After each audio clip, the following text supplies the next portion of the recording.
चलो चुपचाप रहो और लिखो। सिंपल हम बता रहे हैं जो कि देखो सर, ये थेल्स थ्योरम का हम डिफिनेशन आपसे लिखवा रहे हैं क्योंकि हम बोर्ड पे उसको लिखेंगे नहीं। आप लिखिए क्या कहता है ये। If a line is drawn if a line is drawn parallel to one side of a triangle to intersect the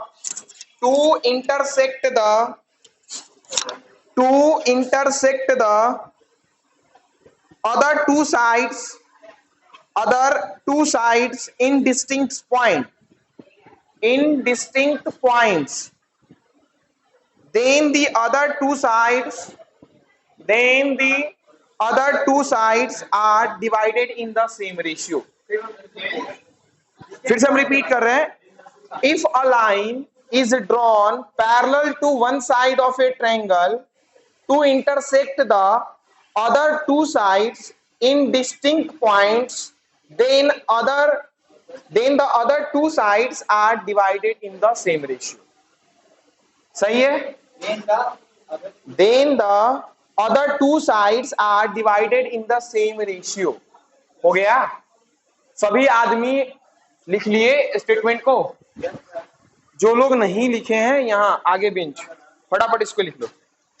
sir देखो, इस थ्योरम को डिफिनीशन हम इसलिए लिखवा दिए हैं पहले, जिससे कि आपको थोड़ा बहुत पता चले कि आखिर थ्योरम कहता क्या है। ठीक है? आपको इसमें रेशियो की बात किया गया है सर, एक पैरेलल लाइन की बात किया गया है। ठीक है?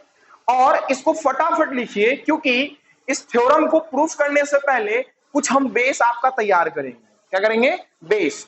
डायरेक्टली नॉर्मल जो प्रूफ होता है, जैसे आपको मिल जाता है हर जगह, वो प्रूफ तो हम करवाएंगे नहीं, है ना।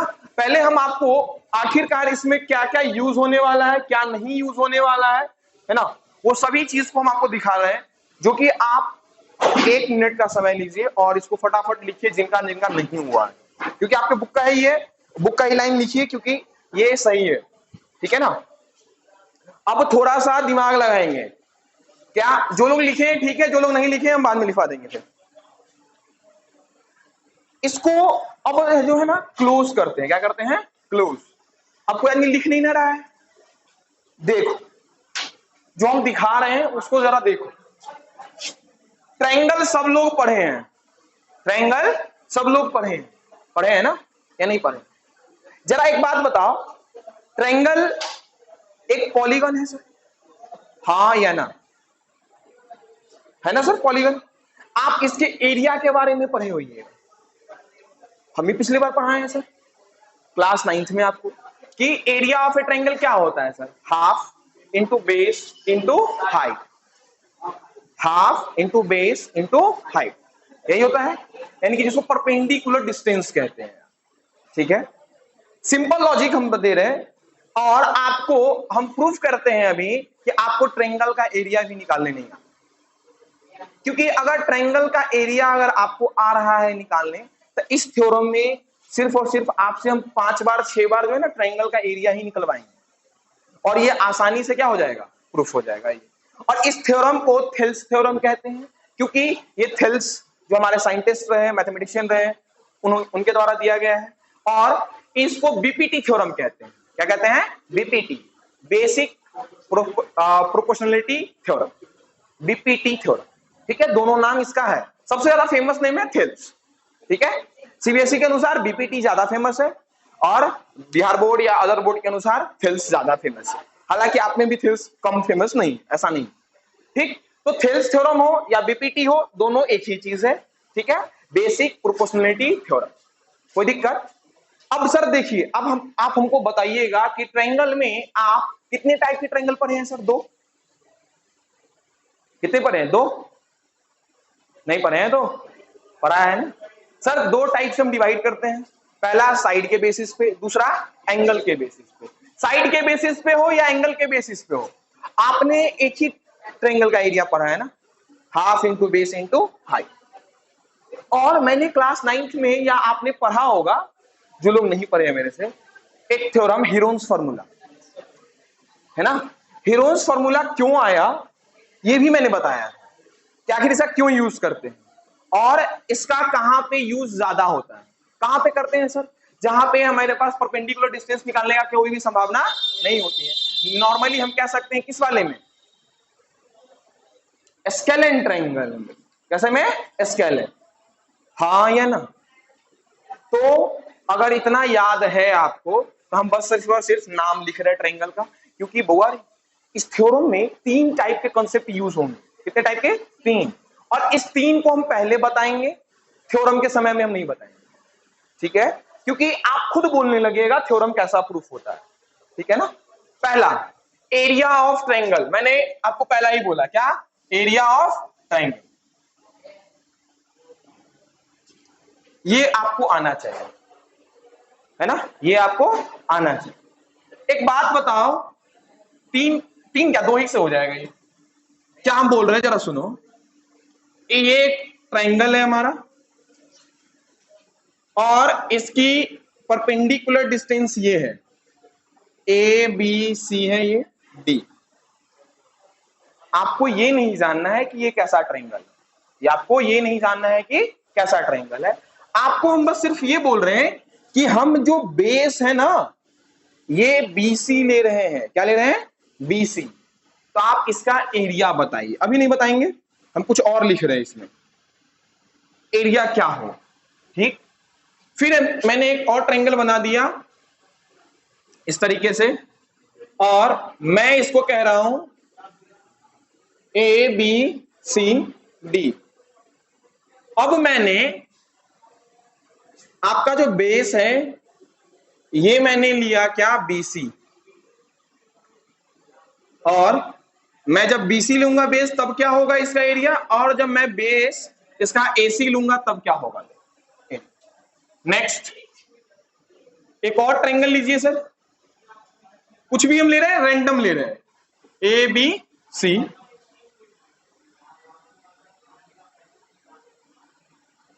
अगर बेस यहां पे एडी हो तो एरिया इसका क्या होगा?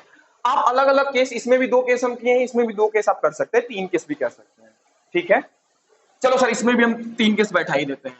बेस हमारा इसमें एसी हो तब क्या होगा? बेस हमारा बीसी हो तब क्या होगा? सिंपल लॉजिक देना है आपको। और इसमें भी सर बेस एसी हो तब क्या होगा? बेस और बीसी हो गया, एसी हो गया, और एबी बच गया। इसमें भी आप कर सकते हैं, कर लो। हालांकि ज्यादा जरूरी नहीं है ना? एक में हम किए थे इसलिए क्योंकि एक से ही आपको समझ में आ जाना है, ठीक है? इसका एरिया अब आप मुझे बताओ कि इसका एरिया आखिर होगा क्या? पहले वाले का, इस फर्स्ट फिगर का एरिया क्या होगा? ये सेकंड रहा, ये थर्ड रहा। इसका एरिया बता दो इसके टर्म में। याद रखना, यहां पे जो दिया हुआ है ना, इसकी लेंथ ए बी है, इसकी लेंथ ए सी है, इसकी लेंथ बी सी है, इसकी लेंथ ए डी है। Half into B C into A D. ये क्या सही है? हाँ या ना? ये क्या सही है? Half into B C into A D सही है, क्योंकि मैंने एक चीज फिक्स कर दिया है, बेस, है ना? अब आपका काम है, यानी कि आपको पता है कि मैं बेस कौन सा ले रहा हूं? बीसी। मैं क्या कौन सा ले रहा हूं? बीसी। ठीक है सर, ये सभी के लिए सही है या गलत है? सही है? सही बता रहे हैं? ये सही है या गलत है? सही। सर अब इस पे हम बात करते हैं, इसको थोड़ा सा मिटाइए और बेस बीसी के लिए इस ट्रायंगल की बात करें। इसका एरिया क्या होगा? हाफ इंटू बीसी इंटू, ठीक। ये मैंने बोला कि आपने बोला? आप लोगों के द्वारा बोला। बाबू रे एक बात और बताओ, मैंने अभी जस्ट बोला था कि बेस अगर एसी हो तब क्या होगा एरिया इसका?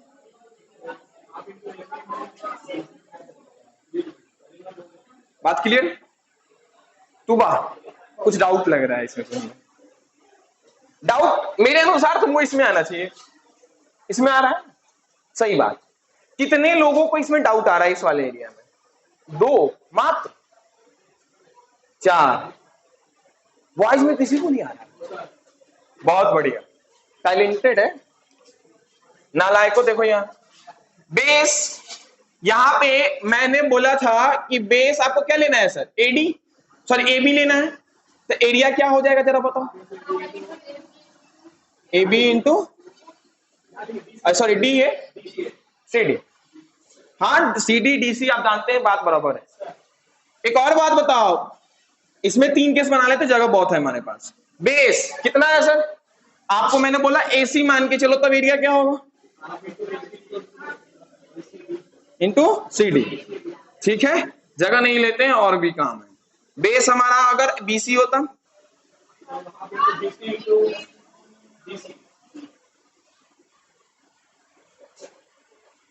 यकीन से बताओ, कुछ लोगों को पता होगा इसके बारे में कि सर क्या बताने जा रहे हैं, क्योंकि हम बहुत बार आपको बता चुके हैं बेसिक में कि आखिर ट्रायंगल का एरिया लेते कैसे, खासकर जब ये फॉर्मूला लगाते हैं half into base into height. अभी हम कुछ ऐसा बात बोलेंगे बहुतों को पचेगा नहीं, हम बार बार बोलते हैं ना खाना नहीं पचता है, वो ये भी नहीं पचेगा, रियलिटी बोल रहे हैं। तो बोले एक बात बताओ, ये तो सही है ना, लेकिन मैं 100% गारंटी देता हूं कि अगर मैं यहां पे बोलूं कि बेस एसी है, तब भी आपका एरिया का जो फॉर्मूला आप बताएंगे ना, half into AC into BD ही एडी ही बताएंगे ना, क्या ये सत्य है? नहीं। लेकिन सबसे ताज्जुब की बात है, जो लोग बोल रहे नहीं, वो लोग भी इसमें हाँ हाँ भरे हैं। यहां पे बोल रहे गलत है और यहां पे सही, ये दोनों तो हम इसी के लिए लिखवाए ना, यहां पे तो हम ए भी ले लिए तो इसको अलग ही रख लिए, इसमें दोनों में हाँ बोले, इसमें भी इस पे हाँ बोले, सॉरी ये तो ठीक ही है, ये इस पे भी हाँ बोले। एक बात बता देखो सर कौन कौन सही है, एक पहला ये सही है, दूसरा ये सही है, तीसरा ये सही है, बाकी बात ये सभी क्या है, क्यों गलत?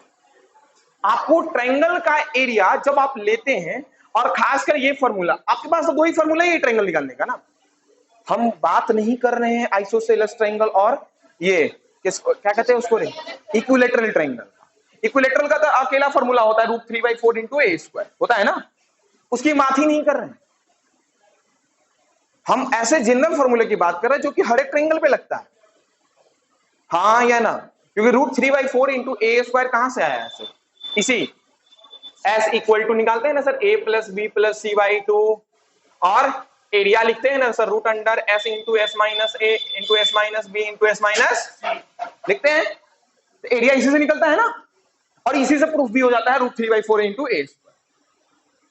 तो सर एक बात याद रखिएगा, जब आप ये कंडीशन लगाते हैं उस समय जब एरिया ऑफ ट्रायंगल निकाले, क्या निकाले, एरिया ऑफ ट्रायंगल, तो आप चेक किसको कीजिए, बेस को, क्या कीजिए, बेस, और बेस को देखिए और जस्ट उसके अपर साइड में, मतलब जस्ट उसके ऊपर जो वर्टिक्स होगा ना, बीसी के ऊपर में वर्टेक्स कौन है, ए, इस वर्टेक्स से जो परपेंडिकुलर डिस्टेंस होगा वही यहां पे आने जा रहा है, यस या नो, ठीक, आप जरा ध्यान दो, तो ये तो सही हो गया सर, लेकिन इसमें मैंने बोला बेस एसी लीजिए, तो परपेंडिकुलर किसका लेना चाहिए था, एसी को देखते, एसी से जस्ट सामने वाला वर्टेक्स बी है, इससे क्या परपेंडिकुलर कोई जा रहा है, नहीं जा रहा है, मतलब इसके लिए ये एडी डिस्टेंस नहीं होगा परपेंडिकुलर, बात क्लियर है सर, ये चेक कर लो तुम, ये सत्य है, ठीक है, और ये मैंने आपको बताया है बहुत बार, एरिया ऑफ ट्रायंगल बचपन में हम पढ़ते आ रहे हैं, क्योंकि लेकिन देखिए सर पहले की बात थी ना कि बेस वही दे देता था, हाइट भी वही दे देता था, उसी के लिए आपसे निकलता है, लेकिन इसमें ये कॉन्सेप्ट समझिए सर, बेस जो लेंगे उसके जस्ट सामने वाला क्या, वर्टेक्स, क्या लेना है, उसके जस्ट सामने वाला वर्टेक्स, और उससे जो परपेंडिकुलर आएगा वही हमारा क्या होगा, परपेंडिकुलर डिस्टेंस, यानी कि वो उसकी हाइट होगी, यस या नो, बात क्लियर है सर? ऐसा कोई लोग जो जिनको पच नहीं रहा ये, नहीं ना, इसी के लिए देखो सर यहां भी मैंने बोला एसी, एसी लिया आपने, इसका परपेंडिकुलर डिस्टेंस बी से होगा या नहीं होगा सर, इसके सामने वाला वर्टेक्स तो यही है, लेकिन इसमें होगा क्या? नहीं। इसमें भी वही कंडीशन लगेगा सर। तो बताओ, जो लोग को समझ में आ रहा था वो लोग क्यों इसमें हाँ हाँ बोल रहे हैं?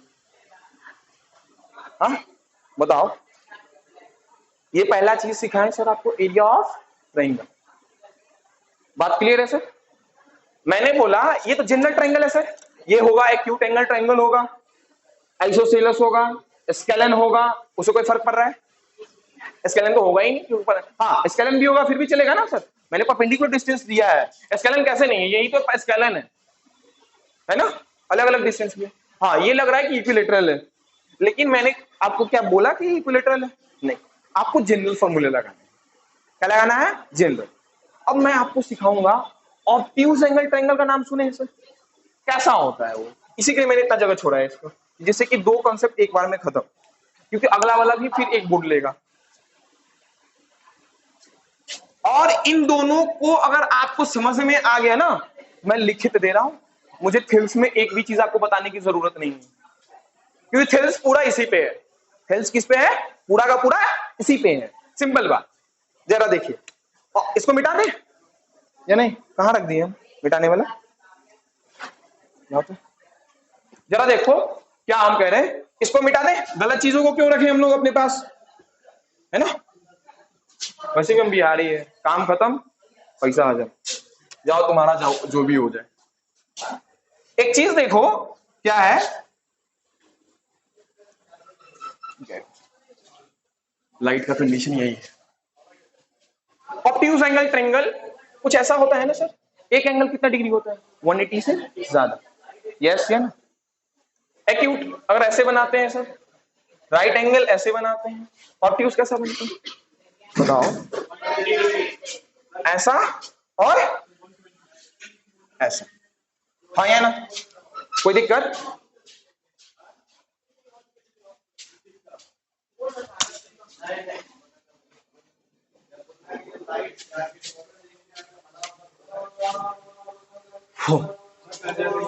नजर नहीं आ रहा?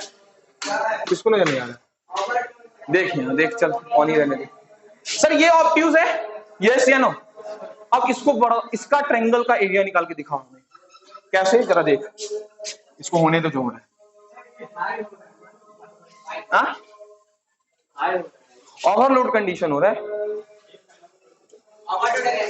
हाँ तो उस इस रूम में का एक फैन बंद करवा दो ना। सुनो, ऑब्ट्यूज एंगल ट्रायंगल अगर ए बी सी है, ध्यान देने वाली बात है, अगर मैं बोलूं बीसी हमारा क्या है? बेस है। क्या है? बेस। तो एरिया क्या होगा? हाँ एसी। और कोई टिप्पणी इस पे? ये गलत है या सही? साफ साफ गलत है। ये बताओ ये सही है गलत है? ऑल टू ऑल गलत, गलत है ना? अब आपको एक चीज समझ में आ रहा होगा, बीसी के सामने वाला ए तो है, लेकिन इसे परपेंडिकुलर है क्या? नहीं। इसका मतलब हम लोग क्या ड्रॉ करते हैं? परपेंडिकुलर। तो यहां से हम लोग क्या ड्रॉ करेंगे? कहां तक सर? इसको एक्सटेंड कर लो, और इसका नाम यस या नो? याद कीजिए कुछ पहले पुरानी बातें, है ना, जिसमें आप ऑब्ट्यूज एंगल का ट्रायंगल आपको सर्जनी जी ने आपको सिखाया होगा निकालना। इतना तो हम कंफर्म है, ऐसे ही निकालते हैं ना सर? हाँ या ना? तो यहां पे हम क्या लिखेंगे सर? बीसी बेस है, क्या लिखेंगे? एडी। क्यों? जरा देखो सर, बीसी के जस्ट सामने वाला वर्टेक्स से जो परपेंडिकुलर आया उसी का हम लेंगे। जस्ट आपने ही सर बोला कि जिसका बेस लेंगे उसके जस्ट अपोजिट में जो वर्टेक्स होगा उससे जो आएगा परपेंडिकुलर, वही हमारा क्या कहलाएगा? इसके लिए हाइट कहलाएगा, इसके इस बेस के रिस्पेक्ट में। कोई दिक्कत नहीं ना? हो गया? तो दो कंसेप्ट, पहला एरिया ऑफ ट्रायंगल निकालना, हालांकि इसको भी एरिया ऑफ ट्रायंगल ही कहते हैं, लेकिन ऑब्ट्यूज का क्या करना? Obtuse, obtuse angle triangle. ये भी क्या है? इसका एरिया ही निकाले हैं सर। हाँ या ना? कोई दिक्कत? और यकीन मानो, ये अगर समझ में आ रहा है तो थेल्स में मैं बोल रहा हूं एक रति दिक्कत नहीं। ये समझ में आ रहा है? इसमें से किसी को लिखना है कुछ भी? हाँ, किसी को एरिया निकालना? बोलो, लिखना है तो बोलो। नहीं लिखना, बहुत बढ़िया। एक, अगर ये नहीं लिखना है तो बढ़िया बात है, क्योंकि ये समझने की चीज है, इसमें लिखने वाली कोई भी बात नहीं। अब जरा देखो, ऑब्ट्यूज का जिसको लिखना है लिख सकता है, क्योंकि हम उधर नहीं जा रहे। ऑब्ट्यूज का लिख लो, क्योंकि ऑब्ट्यूज का हो सके तो तुम लोग भूल जाओगे। बात नहीं करने के लिए बोलते हैं ना। एक बात बताओ, अब तीसरा जो आपको बताना है ना सर, तीसरा में थोड़ा सा ज्यादा जो है ना अपना दिमाग कंसंट्रेट रखिए। हम जो चीज बोलेंगे उस चीज में हो सकता है आपको दिक्कतें होंगी। क्या मैंने बोला? आप क्लास 9th में एक थ्योरम पढ़े थे, है ना?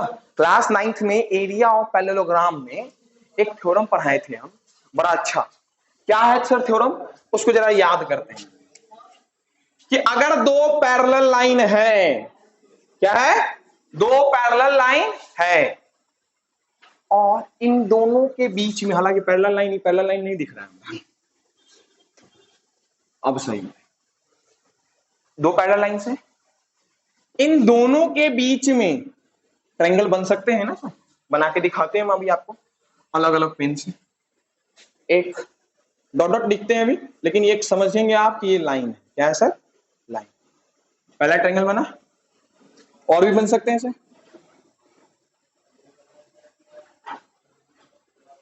दूसरा बना, हालांकि आपको चार को आपको दिख रहा होगा। हो गया मेरा काम, मेरा काम हो गया। चार दिख रहा है ना?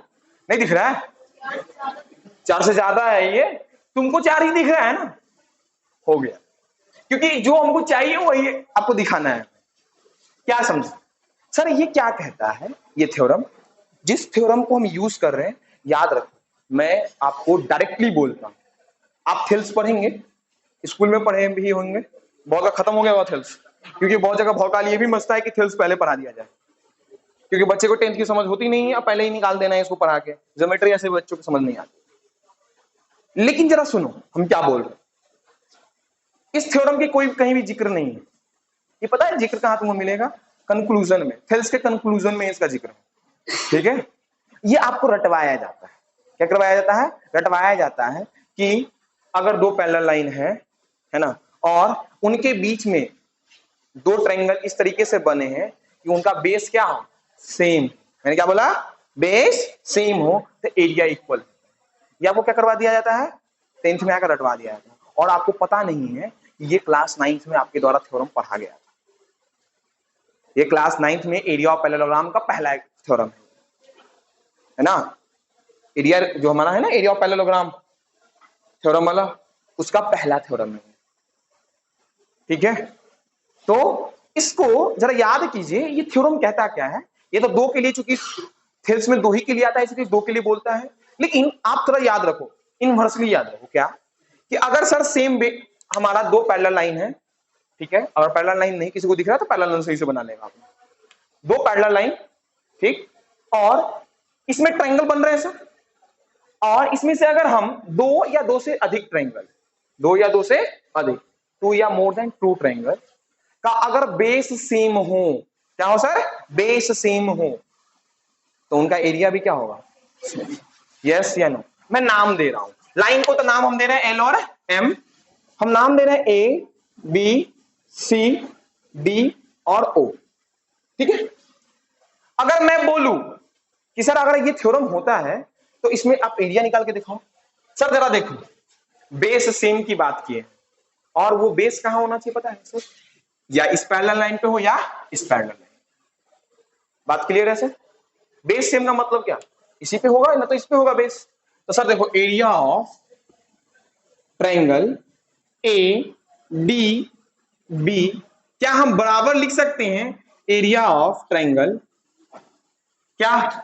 ए डी सी, इस थ्योरम से। देखो सर, ए डी बी ये ट्रायंगल, इसको बंद करो, ये देखो ऊपर वाले को देखो, दिख रहा है एक ट्रायंगल।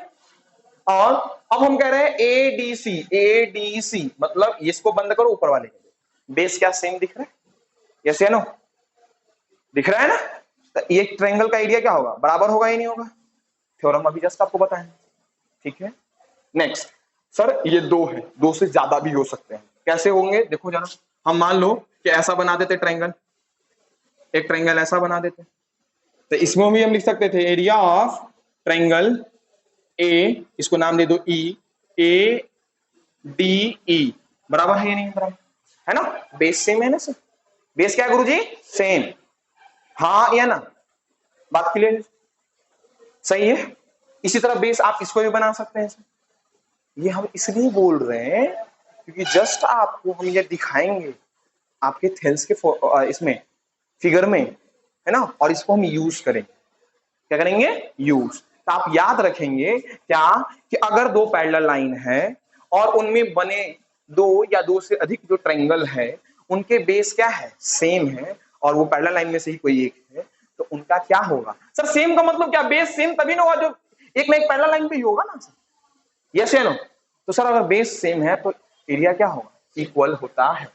ठीक है, और आपको विश्वास ना हो तो आप क्लास 9 की बुक में जाके देखेंगे ऐसा थ्योरम है। ठीक है, इसलिए हम बोल रहे हैं क्योंकि आपको मैं गारंटी देता हूं बहुत कम जगहों पे रहेगा कि आपको थेल्स से पहले इतना बताया जाए, क्योंकि आप स्कूल पढ़ते हैं ना सर। और ये गारंटी ले लो मेरे से, ये लाइन में लिखूंगा कहां पे? थेल्स के लास्ट के कंक्लूजन में, है ना? और ये बता दिया जाता है बस। हम लोग को भी अपने समय पढ़े हैं ना, हम लोग को भी याद है कैसे पढ़ाया गया। तो ये चीज ध्यान में रहेगा सर। ये तीन चीजें मैंने बोला भी था शुरुआत में ही कि तीन चीजें मैं बताऊंगा जो कि basic concept of Thales theorem, basic concept of Thales theorem आप कह सकते हैं। और ये तीन चीजों का यूज करके आप क्या करेंगे? थेल्स थ्योरम को प्रूफ करेंगे। क्या करेंगे? थेल्स थ्योरम को प्रूफ करेंगे। कोई डाउट नहीं ना? तो इसको हम आगे बढ़ाएं कंफर्म। तो अगर इसमें किसी को दिक्कत नहीं है तो हम आगे बढ़ते हैं, इसको मिटाते हैं। पानी दे, देखोगे आप लोग में से कौन लोग नहीं लिखे थे थ्योरम का डिफिनीशन? थ्योरम का डिफिनीशन कौन लोग नहीं लिखा हुआ है अभी पूरा? फटाफट कर लो कंप्लीट जब तक हम फिगर बना रहे हैं। जो लोग नहीं लिखे थे उसको फिगर बना लीजिए। और हाँ, फिगर बनवाने का मतलब ये नहीं है कि आप छापेंगे मेरे साथ, आपको पता है ना फिगर, अरे सॉरी फिगर नहीं बल्कि मैंने क्या बोला? स्टेटमेंट लिखने के लिए। मैं स्टेटमेंट लिख लिए ना, तो स्टेटमेंट आप लिख लिए हैं। और हाँ, दूसरी बात और कि आपका जो मतलब कि वो जो बुक में दिखेगा लगभग सेम दिखेगा आपको कि सर जो करवा रहे हैं वही। क्यों पता है? 10th का जो थ्योरम होता है रटा जाता है। ठीक है, लगभग मिल जाएगा आपको लैंग्वेज। हाँ, जहां लैंग्वेज लिखवाने की बात होगी तो मैं कोशिश करूंगा अपना लिखवाने का छोटा से छोटा। सर देखो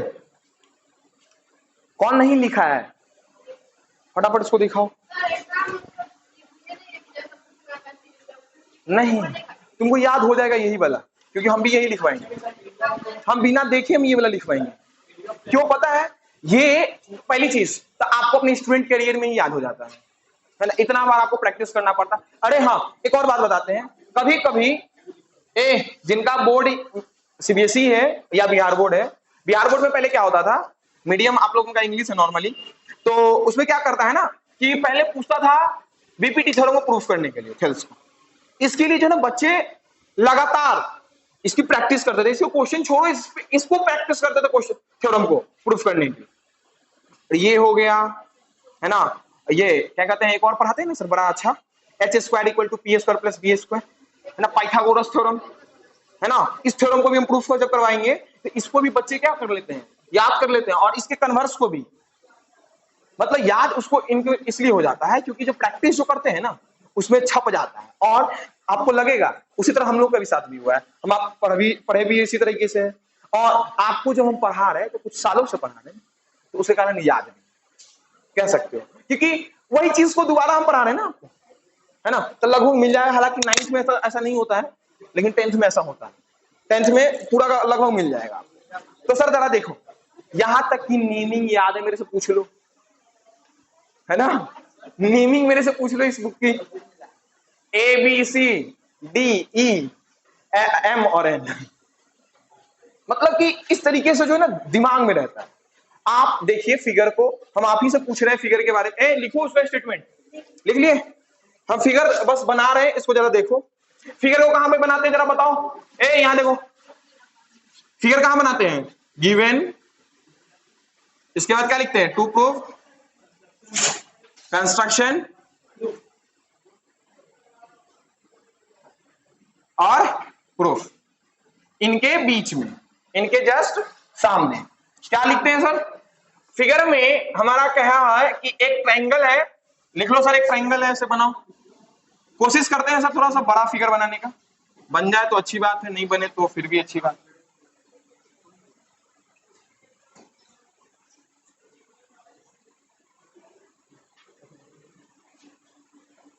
ए बी सी, यस या नो?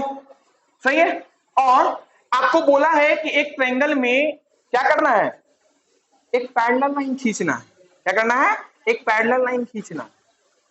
एक बात बताओ, क्या इसमें साइड आपको बता दिया है कि इसी की साइड खींचना है? नहीं ना। तो एक चीज जो हम आपको बताना चाह रहे हैं, ये आप रटेंगे नहीं, क्योंकि बहुत बच्चे इसमें से रटने के लिए उतावल होंगे कि हम भी रट लेंगे, सर जी को तो याद है ही, हम भी रट लेंगे। हाँ, क्योंकि थेल्स में ये मिसकंसेप्शन है कि आपको याद ही करना पड़ेगा, और इसको हम लोग तोड़ देंगे।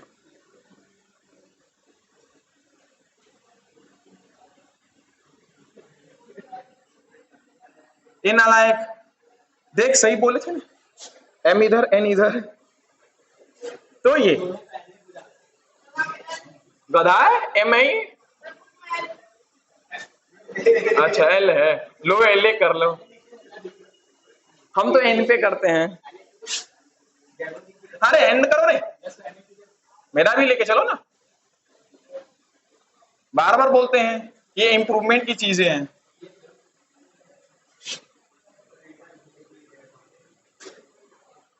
हो गया, कहानी खत्म है इसकी, हो गया, ये तो थ्योरम ऐसे ही प्रूफ हो गया। देखिएगा तो हम एक फिगर बढ़िया बढ़िया बना दिए इसलिए कि तुमको ज्यादा समझ में आएगा। अब हम तुमको कुछ समझा रहे हैं, हाँ छापने के लिए बोले हैं, इसी के लिए हम नहीं बोलते स्टेटमेंट लिखने के लिए। अब देख मेरा बात समझ, इसके थ्योरम के लाइन को पढ़, क्या कहता है? If a line is drawn to the parallel of a, क्या, साइड ऑफ ए ट्रायंगल। एक साइड बोलता है, इसका मतलब आपके दिमाग में, क्योंकि आपके दिमाग खुरापाती होना चाहिए, आपके दिमाग में सवाल उठनी चाहिए कि सर आपने इसी लाइन के पैरेलल क्यों ये खींचा? ये तो बोला तो नहीं है, नहीं ना बोला है। तो मैं आपको एक बात और बता देता हूं कि सर आप एक ट्रायंगल ऐसे बना लो, और आपका मन, आपको जिस साइड को क्या करना है, पैरेलल खींचना है, आप खींचिए। और इसके द्वारा कहा गया है वो जो पैरेलल लाइंस है, अदर टू साइड को कुछ डिस्टिंक्ट पॉइंट पे क्या कर रहे हैं, कट कर रहे हैं, और वो किस पे होंगे? सेम रेशियो में होंगे। ये जो कट कर रहा होगा मतलब AD अपॉन DB बराबर होगा किसके? AE upon EC। मतलब हम लोग इसको कह देते हैं प्रोपोर्शनल में क्या करता है, कट करता है। कोई दिक्कत? प्रोपोर्शनल तभी ना पढ़ते हैं सर जब दो रेशियो इक्वल होता है, हाँ है ना। तो हम इसको ये भी कह देते हैं कि प्रोपोर्शनली क्या करता है सर, डिवाइड करता है।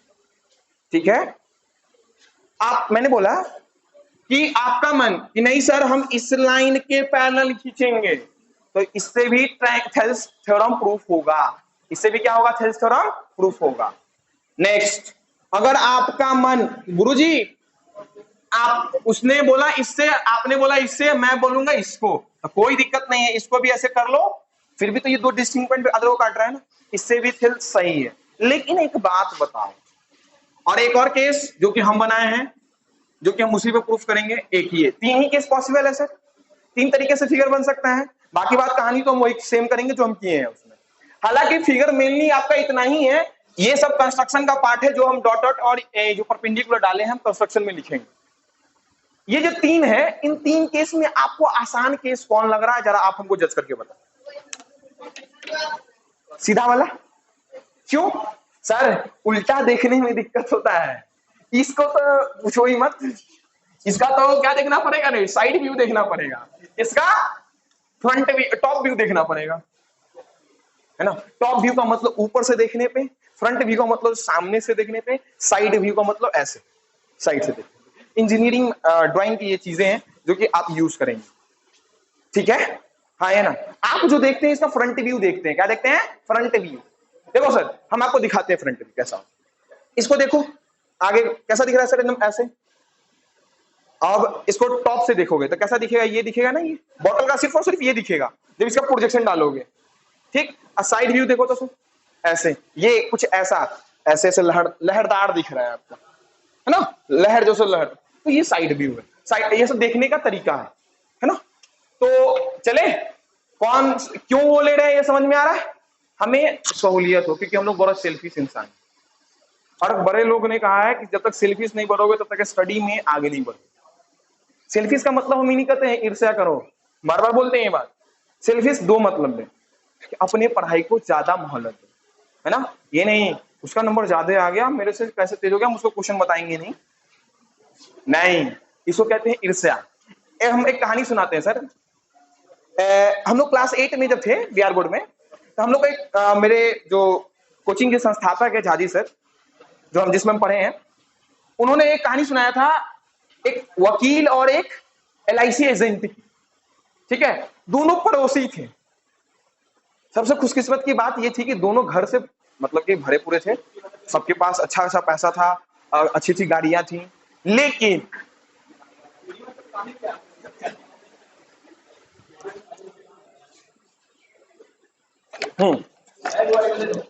लेकिन उस कहानी में क्या था, हम बता रहे हैं कि एक लोग मान लो, एक सुनो, हम एज्यूम करके चलते हैं, मुझे कहानी एग्जैक्टली याद नहीं, लेकिन उसकी कहानी का मैं सार बता रहा हूं सर। उसमें उन्होंने बताया कि अगर मान लो कि मेरे पास 4 बाइक है, 4 मेरे पास गाड़ियां हैं, मैं वकील हूं, मेरा बगल वाला क्या है, LIC एजेंट है, उसके पास भी है, लेकिन उसके पास एक चीज की अगर कमी है ना, एक बाइक कम है उसके पास, या मेरे से कम महंगी है ना। अब उसको जो है ना, अब अंदर से ये हो रहा है, जेलस हो रहा है, उसके पास इतना महंगा गाड़ी है। बात समझ में आ रहा है, इसको कहते हैं जेलसी। और जेलसी एक ऐसी चीज है जिसके पास आपके पास जो चीज है ना, उसकी सुख सुविधा का आप आनंद नहीं उठा सकते। अब मान लो कि चलो ठीक है, अब वो सुन लिया कि वहां पे प्लॉट खरीद लिया है ना, वहां पे सुन लिया क्या आपने प्लॉट, अरे मेरे तो है ही नहीं, नालायक, इतना सारा कम है, जिस घर में तुम रह रहे कम थोड़ी है। तो इसको कहते हैं जेलसी, है ना। सेल्फिश का मतलब होता है अपने बारे में सोचना, दूसरे के बारे में नहीं, है ना। तो वो सेल्फिश और इसको जेलस में अंतर है ना। और हाँ दूसरी बात, और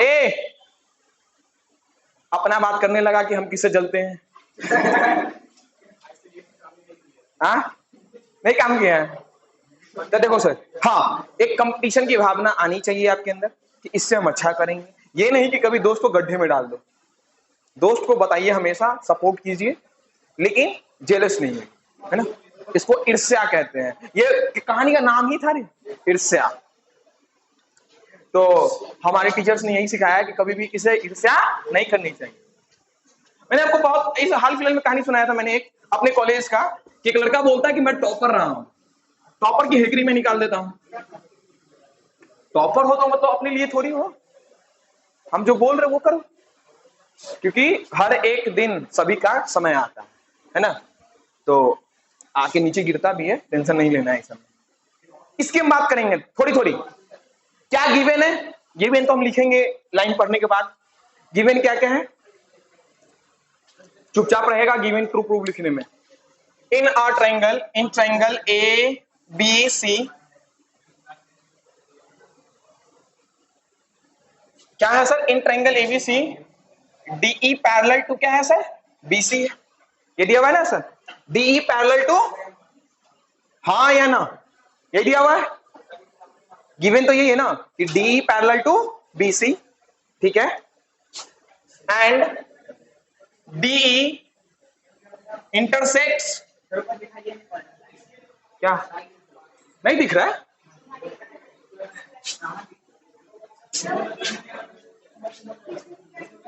इन ट्रायंगल ABC, चुपचाप रहो, DE parallel to BC and DE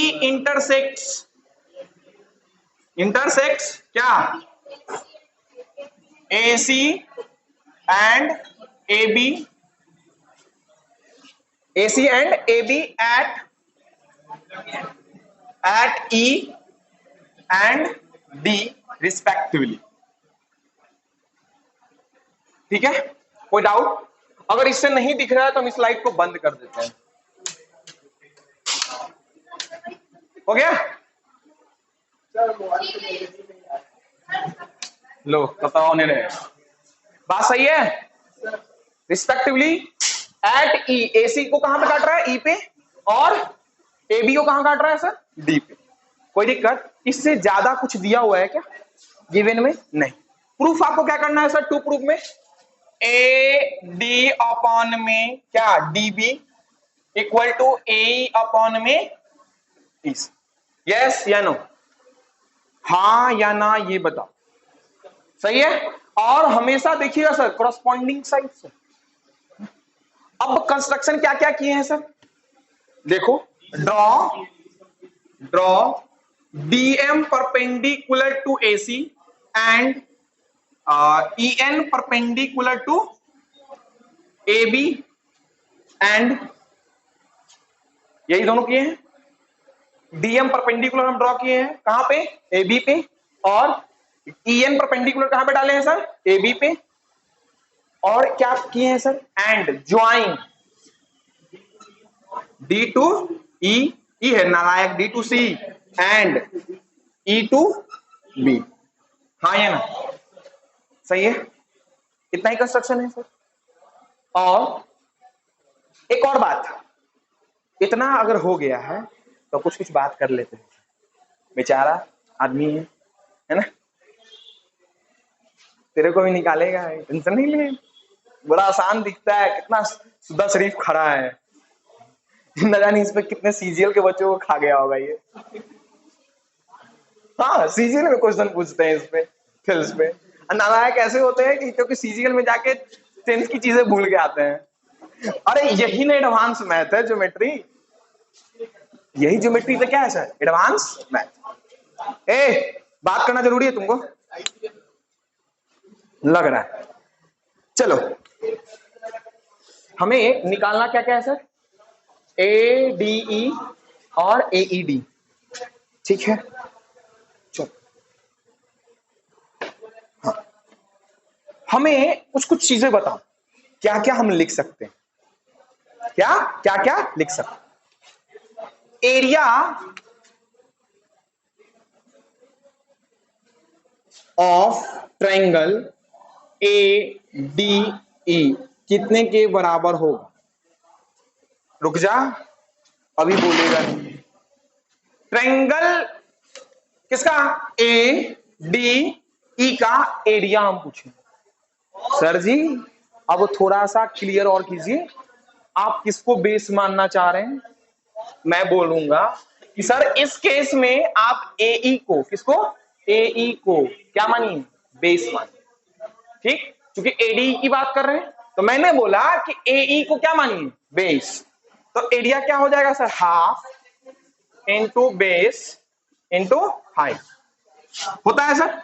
ये बराबर हो जाएगा सर हाफ इंटू AE। बताओ हाइट कौन सा होगा? हाँ, हाइट क्या होगा ट्रायंगल ADE के लिए? AE हमारा क्या है? बेस है। तो हाइट कौन सा होगा? DM। EC कहां से बोल रहा है? AE कहां से हो जाएगा? अभी जस्ट हम इसी के लिए पढ़ाए हैं कि जो बेस लेते हैं उसके जस्ट सामने से क्या होना चाहिए? परपेंडिकुलर। हाँ या ना? अच्छा एक बात बताओ, तुम क्यों नहीं EN लियो? EN भी तो परपेंडिकुलर है। क्योंकि सर AD को जब लेंगे बेस तभी ये कहानी हो सकता है। हाँ या ना? बात क्लियर? तो पहला आ गया, क्या लिखेंगे? DM। और एक और तरीके से एरिया ऑफ, ये लिखो सर, ट्रायंगल ADE। अब इस केस में क्या करो कि अब बेस को जो है ना बदल दो और AD बेस लो। क्या लो? AD। तो क्या हो जाएगा sir? Half AD into EN। ठीक है? हाँ एन, हाँ एनी EN सब सही है, कोई दिक्कत नहीं ना? एक बात बताओ, ये दोनों सत्य है? हाँ या नहीं? एडी के लिए कौन सा होगा, ये नहीं होगा ना क्या, या ओके भी ऑल होगा, होगा, सही है ना कि नहीं। अब एक बात बताओ, इसमें ऐसा क्या है जो कि तुमको नहीं समझ में आ रहा है, समझ में आ रहा है ना, क्यों समझ में आ रहा है, ट्रायंगल का एरिया निकालने आ रहा है, परफेक्ट। अब आगे चले, कुछ और आ करेंगे। अरे इक्वेशन रुक जा भाई साहब, इसमें बहुत इक्वेशन मानना पड़ता है, रुक जा, आराम से मानेंगे, जितना हमको जरूरत होगा उतना ही मानते हैं। नेक्स्ट, अब अभी जस्ट सिखा के लाए हैं सर, ऑब्ट्यूज एंगल ट्रायंगल का एरिया निकालना, निकाले है ना, क्या होगा जरा देखो यहां, triangle DBE, area of triangle क्या है, डीबीई, डीबीई कैसा ट्रायंगल दिख रहा है आपको जरा सर,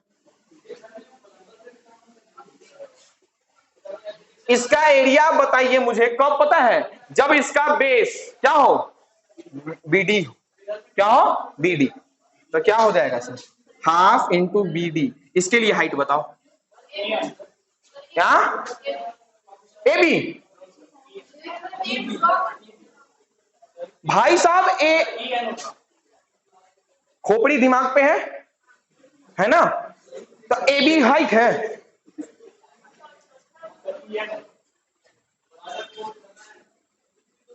ऐसे बताए थे, तो इस पे का हाइट कौन सा है भाई, ईएन ना, इस पे कौन सा हाइट है, ईएन, यस या नो, ईएन, सही है। अब एक और ट्रायंगल निकालना है, area of triangle DEC, DBE निकालवाए थे ना, है ना, डीबीई,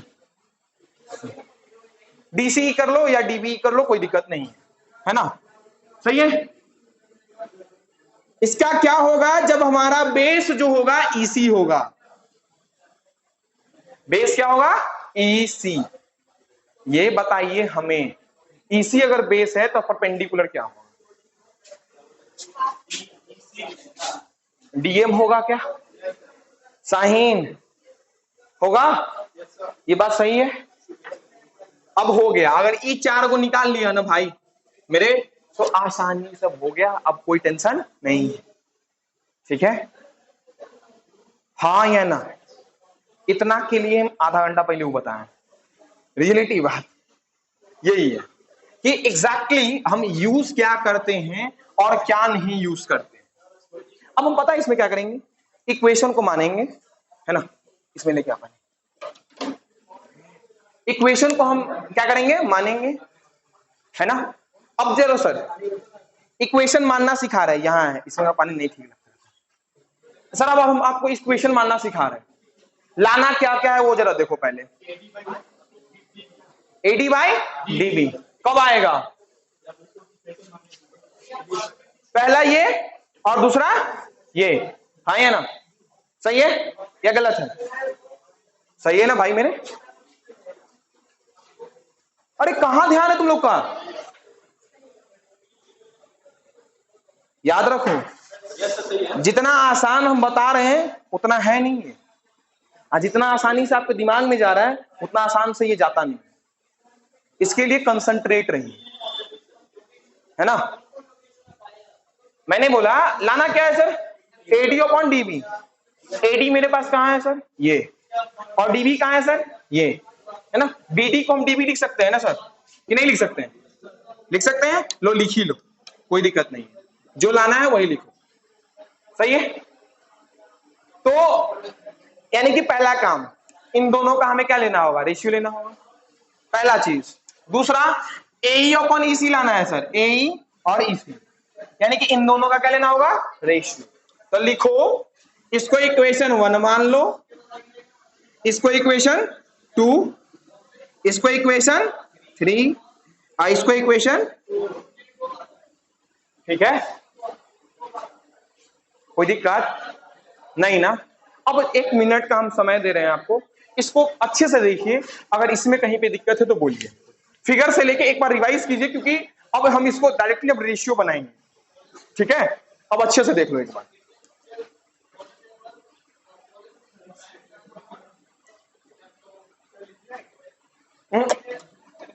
जगह बहुत है, हम आपको बस बोले देखने के लिए ऊपर से नीचे हर एक चीज समझ में आ रहा है या नहीं, क्योंकि अब हम रेशियो बनाएंगे, है ना। हो गया, इतना ही चीज है, और आपको लैंग्वेज हम कुछ कुछ लिखवाएंगे बस।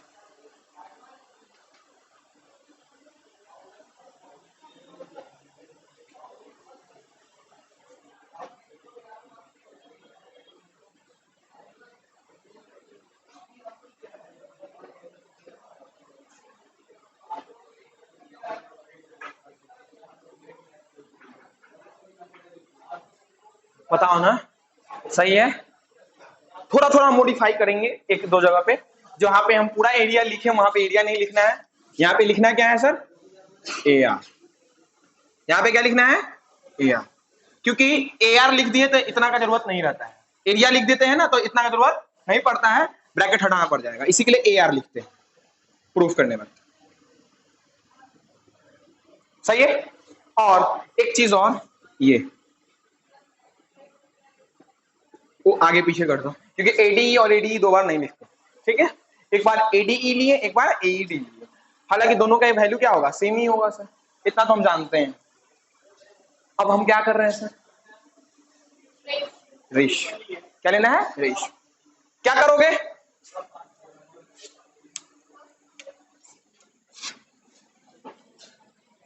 Therefore equation 1 divided by equation कितना सर, 3। क्या नालायक सब है, देख रहे हैं नीचे, हम यहां कुछ पूछ रहे हैं, इक्वेशन 2 एंड 3 क्या हो जाएगा, area of triangle AED divided by area of triangle क्या, डीबीई, बराबर क्या हो जाएगा sir, half into AD into E N. अब नहीं भी बताएगा तो हमारा याद ही है, into DB into E N, E N से ई एन गया, हाफ से हाफ गया, ये बन गया क्या सर, एडी अपॉन डीबी। इसको इक्वेशन 5 मानिए, सही है। एंड इसके बाद लिखेंगे यहां से, and equation 1 divided by equation 4 क्या हो जाएगा sir, area of triangle ADE divided by area of triangle,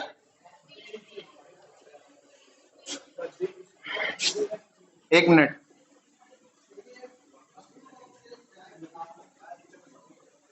दिक्कत कुछ नहीं है, सेम है सब चीज, ठीक, सही है ना। हम बस कुछ किए हैं, बस उतना बस ध्यान में, क्योंकि देखो एईडी इसमें इसलिए लिख रहे हैं क्योंकि एई अपॉन इसी से है, ठीक है बस। हालांकि वो भी रहता तो कोई गलत नहीं।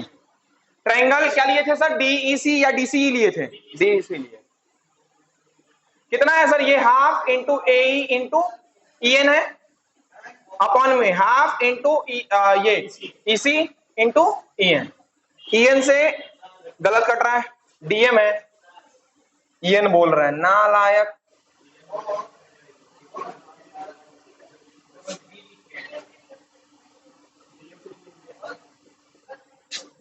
हाँ रे, बात तो बराबर है, लेकिन जो लिखना है वो सही लिखना है ना,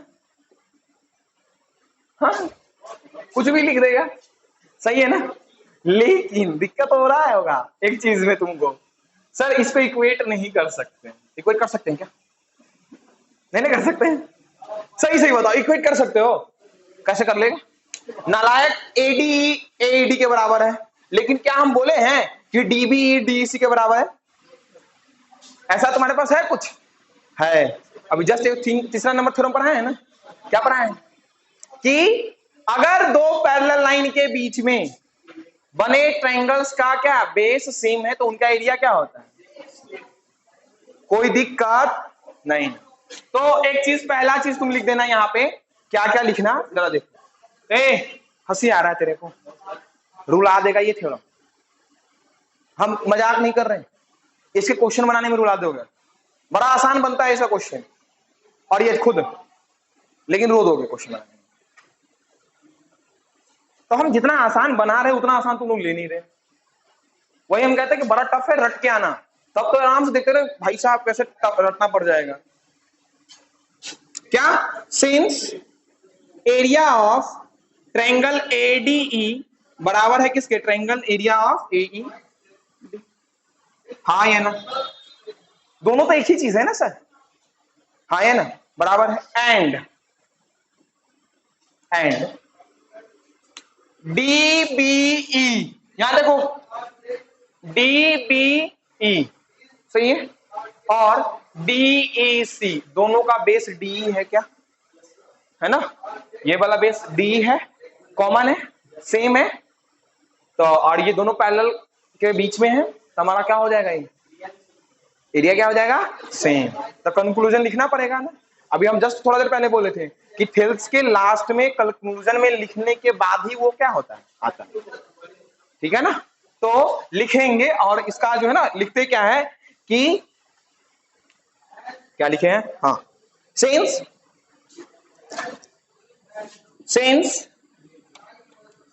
triangle DBE and triangle DEC are on the same base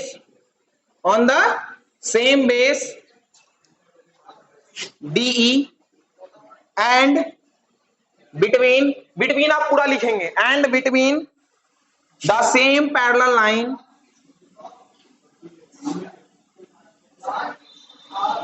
plus DE and BC, therefore area of triangle DBE बराबर क्या होगा sir? Area of triangle DE। हाँ या ना ये बताओ हम, बताओ ना लायक को, ये सही है या नहीं है? सही है। अगर ये सही हो गया तब क्या है सर? पहला कंक्लूजन आप गुरुजी ये निकाल के दिए हैं, है ना? फिर दूसरा भी आप निकाल के दे ही रहे हैं, तब तो हो ही जाएगा। क्योंकि अगर यहां पे एडीई है और डीबीई है, बढ़िया। अब एडी के जगह पे हम एडीई लिख सकते हैं, यहाँ पे डीईसी के जगह पे क्या लिख सकते हैं? डीबीई लिख सकते हैं। तो एलएचएस बराबर हो गया, तो आरएचएस क्या हो जाएगा? बराबर। हाँ या ना? तो जरा देखो, इसमें इक्वेशन मानना पड़ेगा आपको एक दो जगह पे और, है ना? ठीक, तो लिखो therefore this, तो फ्रॉम इक्वेशन 5 and 6 क्या लिखेंगे? एक बात और बता रहे, तुम्हारे बुक में इक्वेशन कम यूज किया हुआ है। क्या किया हुआ है? कम। क्यों कम किया हुआ है? क्योंकि यहां पे जो मैंने डिवाइड किया है ना, उसको उन्होंने दिखाया नहीं है, डायरेक्ट उन्होंने क्या कर दिया है? रेशियो ले लिया। क्या ले लिया है? रेशियो। लेकिन हालांकि आपको पता चलना चाहिए कि क्या कह रहा है। नॉर्मली क्या कर रहे हैं? डिवाइड। तो इक्वेशन 5 और 6 से क्या दिख रहा है सर आपको? कि ये बराबर क्या हो जाएगा? ये। हाँ या ना? कंक्लूजन सही है। तो एडी अपॉन डीबी बराबर एई अपॉन क्या? ईसी। ये क्या हो जाएगा? ये हो गया प्रूफ। एक बात बताओ, सही सही, झूठ नहीं बोलना। कोई टफ है ये? प्रूफ करना आसान है? आसान ही नहीं आसान है। दो ही कॉन्सेप्ट लगे हैं या तीन? तीन। एक नॉर्मल ट्रायंगल का एरिया निकालना, दूसरा ऑब्ट्यूज एंगल ट्रायंगल का एरिया निकालना, तीसरा क्या? पैरेलल लाइंस के बीच सेम बेस पे जो बने एरिया होते हैं वो क्या होते हैं? इक्वल। यही पढ़े हैं ना? तो याद रख कि थ्योरम टफ नहीं होता है, हम आपको शुरुआत से बोलते हैं, क्लास 9 में मैंने पढ़ाया। और याद रखो, क्लास 10 की ज्योमेट्री सबसे आसान ज्योमेट्री है ना? क्लास 10 की ज्योमेट्री क्या है? सबसे आसान।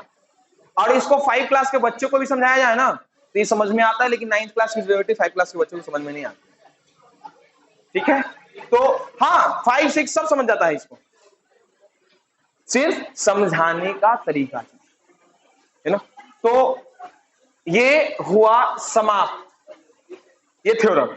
अब आप इसमें पूछिए कि इसमें किसी को दिक्कत, कहीं पे भी किसी भी चीज में अगर आपको दिक्कत है तो बोलिए, नहीं तो फिर आगे कल हम आपको इसका कन्वर्स करवाएंगे, इसका जस्ट उल्टा।